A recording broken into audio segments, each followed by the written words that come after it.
To me, that means how can we succeed in Glasgow in completing the transparency framework, specifying common timeframes for our NDCs and finalizing the provisions on the cooperation mechanism of Article 6 of the Paris Agreement. All these issues have a political and a technical component. Ultimately, we as ministers will have to put together a policy package in Glasgow. We would like to use today and tomorrow to discuss this with you. Let us make productive use of our time together.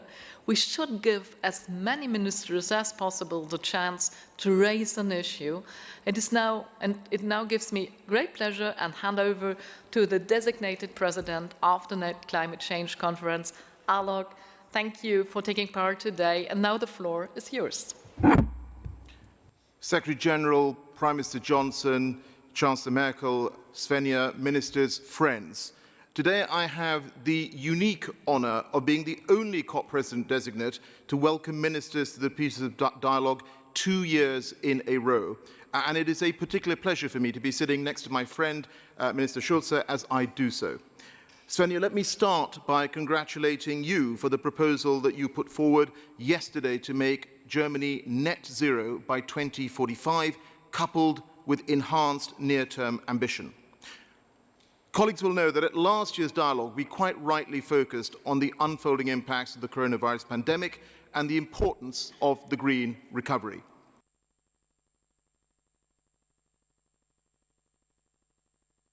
This year,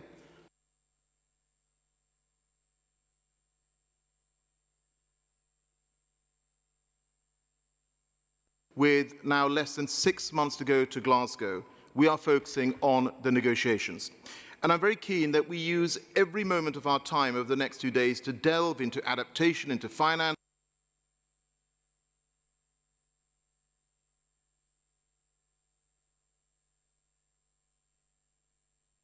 and of course the outstanding elements of the Paris rulebook, as Svenja has just said. And we need to be exploring solutions to issues that require expected from them ahead of Glasgow. And we need to send a clear signal that the political will is there to reach a successful negotiated outcome at COP26. Now, friends, we're all too familiar with these video conferences. They can sometimes feel very formulaic, what I sometimes refer to as the doom of Zoom.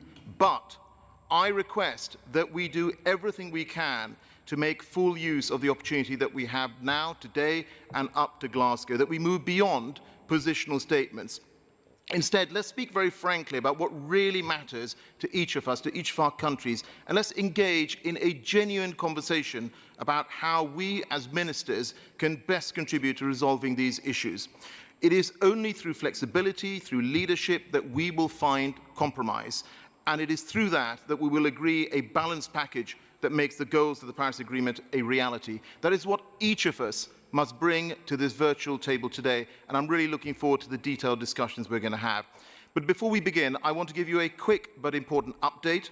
As many of you will know, in March, the United Kingdom held a climate and development ministerial meeting, and we agreed at this to set up a task force on access to finance, which is absolutely vital for developing countries around the world.